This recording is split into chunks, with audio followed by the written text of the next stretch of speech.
Welcome to the deep dive. Today we're going deep on one of the planet's most, well, active and sometimes dangerous weather zones. I'm talking about the tropical cyclone basin around the Indian subcontinent, and if you just look at the numbers, Yeah. it's pretty stark. Between 1990 and 2020, the Bay of Bengal, the Bob, saw 190 major cyclones. Compare that with the Arabian Sea next door, only 73. So the Bay of Bengal is cooking up nearly 4 times the number of these massive storms. It really is. It's not just an active basin. It's historically and currently a global hotspot for cyclone formation.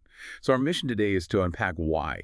What's the specific mix of geography, meteorology, and, yes, climate factors that makes the Bay of Bengal this kind of cyclone factory? And we'll use a recent example, Cyclone Montha, to really illustrate the real-world impacts. Yeah, Montha was a perfect example of that reach, wasn't it? It hit the coast, Andhra Pradesh initially, but then its remnants just kept going, traveling way inland.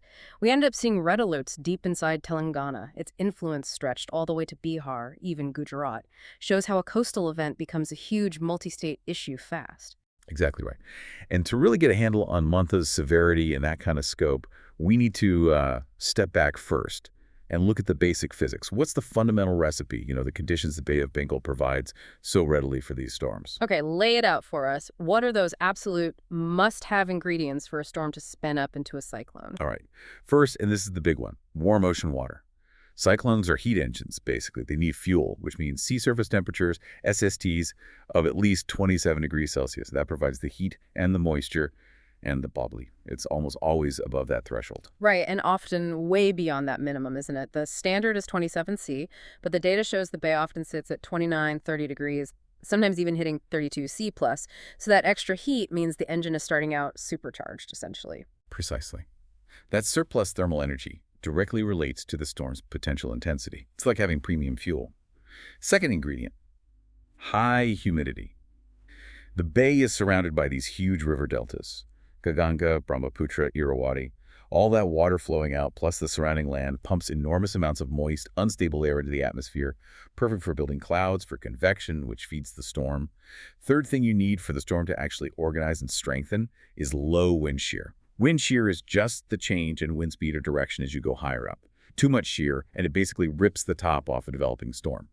The Bob typically has low vertical wind shear. That lets the storm grow tall, stay organized, and intensify, sometimes very quickly. Okay, warm water, moisture, low shear. And then the final piece is the spin, right? The Coriolis effect. Correct. That's the effect from the Earth's rotation. It's too weak right at the equator to get things spinning. But the Bay of Bengal is located in that perfect zone, roughly 5 to 15 degrees north latitude. That provides just enough of the Coriolis course to initiate the rotation, to get that low-pressure area to start coiling up into a cyclone. So those are the 4 main atmospheric and oceanic conditions. But you mentioned that geography of the bay itself plays a huge role too, factors that don't just meet the conditions but actually amplify the danger. Oh, absolutely. They make a bad situation potentially much worse. First, there's what we call the funnel effect. If you just look at the map, you can see it. The bay's coastline is concave, kind of like a funnel shape pointing inwards. So unlike the Arabian Sea, which is more open, the bay tends to channel and concentrate the storm surge towards the coastlines of India, Bangladesh, Myanmar. It focuses the water, like a lens focusing light, pushes more water onto those densely populated coasts. But the factor that really stood out to me from the research, maybe the aha moment, was this freshwater blanket. Can you explain that? It seems critical. It is. It's fascinating physics, actually. You've got these massive rivers, the Ganga, the Brahmaputra, pouring enormous amounts of fresh water into the northern bay.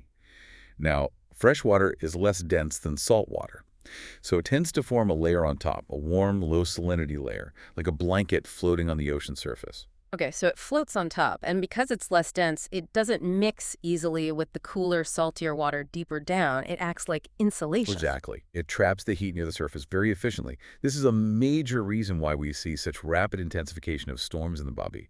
The heat fuel is kept right there, readily available.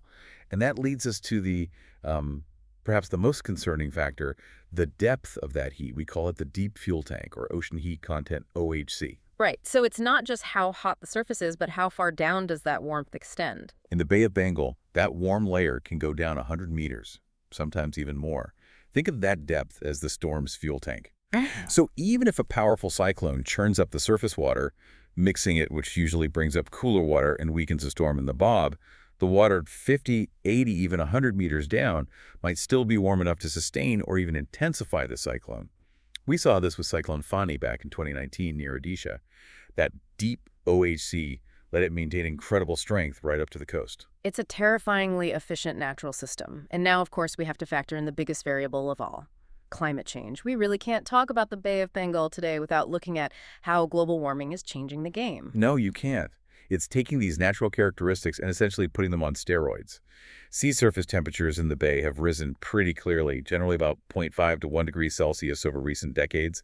That might not sound like much, but it translates directly into more available energy, potentially leading to more intense storms, those Category 4 and 5 monsters. And we've seen that play out again and again recently, haven't we?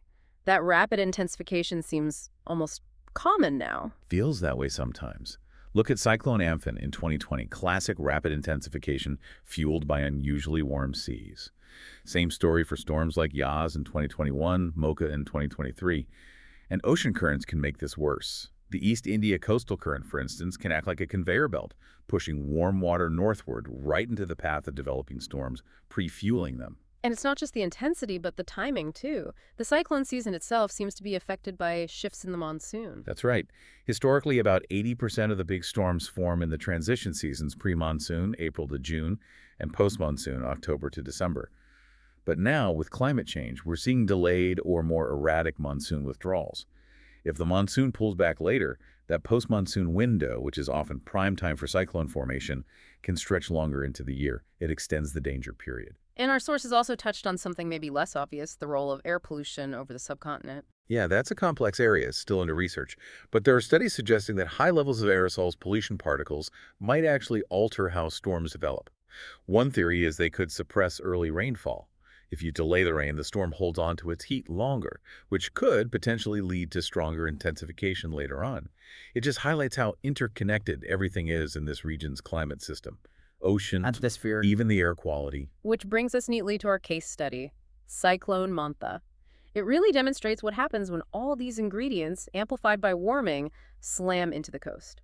Montha was definitely a powerful illustration. It made landfall, as you said, in coastal Andhra Pradesh near Narasapuram. The immediate impact was predictable, sadly. Strong winds bringing down trees, power lines, especially in areas like Amalapuram. Reports of damage came in from 15 districts in neighboring Odisha, too. The preparation on the ground seemed quite solid, though, from the reports.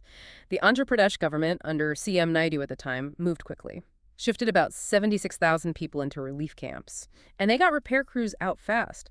10,000 workers deployed to fix power lines, aiming for a quick return to normalcy. Yes, those timely warnings and evacuations undoubtedly saved many lives. But tragically, there were still casualties. A woman died in Konaseema district when a tree fell. But the really striking thing about Montha, beyond the initial coastal hit, was how its remnants behaved. The storm just wouldn't quit. Exactly. It moved inland, weakened technically to a depression, but it was still carrying this enormous amount of moisture north-northwest. And that's what absolutely drenched Telangana, a state you wouldn't normally think of as being on the front line of a coastal cyclone impact. Hammered is the right word. One place, Bhima Devarapal, recorded an incredible 412.3 millimeters of rain. That's over 16 inches, in a pretty short time frame. The sheer volume of water forced the Met Department to issue a red alert rainfall over 20 centimeters in 24 hours for 8 districts there. 16 inches of rain, far from the sea.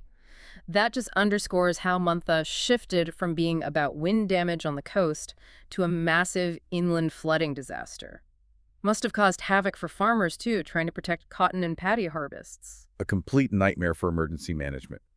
The chief minister put the state on high alert, dealing with overflowing rivers, lakes, and sadly, the heavy rains did lead to more deaths, people being washed away by sudden floods inland. And the system just kept spreading its influence, didn't it? It wasn't just Andhra and Telangana. Not at all. The remnants were forecast to dump heavy rain on West Bengal, too. And then the models showed it tracking even further north, towards Bihar and parts of Uttar Pradesh, bringing heavy rain, especially to North Bihar, and also a significant temperature drop, maybe 4 to 6 degrees Celsius, disrupting life way up in the Indo-Gangetic Plain. And adding another layer of complexity, Montha wasn't the only threat active at that time. The sources mention a kind of twin threat situation. That's right. While all eyes were on Montha on the east coast, there was a separate depression churning away over the east-central Arabian Sea, moving west. That system triggered its own alerts, an orange alert for extremely heavy rain in Gujarat, focused on Saurashtra and Kutch, And it also brought unsettled weather along the Konkan coast.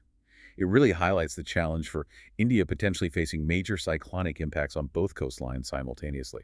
Which brings us full circle back to that core idea. Understanding the Bay of Bengal means understanding its unique geography, that funnel shape, the freshwater lid, the deep warm water, the OHC. That explains its historical dominance for cyclones. And now, climate change is just turning up the heat on all of it. And it's crucial to remember the problem isn't confined to the bay anymore.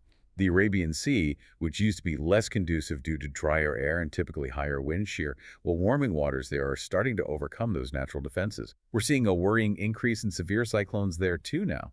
Think Cyclone Toktai in 2021, a really powerful storm for the Arabian Sea. So, the picture is concerning. Early warnings are much better, thankfully, reducing the death toll dramatically compared to past decades. But the destruction of property, infrastructure, livelihoods, that continues. And it's often made worse by development choices, isn't it? Unsustainable building near the coast, changes to land use that weaken natural buffers like mangroves, leading to things like embankment failures during surges. Exactly. And this leads us to the final thought, the big question for you, the listener, to really chew on. We've talked about the Bay of Bengal's warm water, acting like this deep fuel tank, maybe 100 meters deep. Climate change isn't just warming the surface a few inches, it's heating that entire upper layer, making that fuel tank deeper and hotter. This basically ensures that almost any storm system that manages to form there has the potential energy available to rapidly intensify into something truly devastating, a supercyclonic storm. So think about what that means. This isn't just about predicting the next storm next season. It's about dealing with a massive, persistent store of subterranean heat energy that's going to be fueling these storms for decades to come. What are the real policy implications? What kind of long-term engineering, coastal defense, and disaster preparedness budgets are needed to tackle heat that runs 100 meters deep? Heat that climate change is locking in. That's the profound scale of the challenge this deep dive really exposes.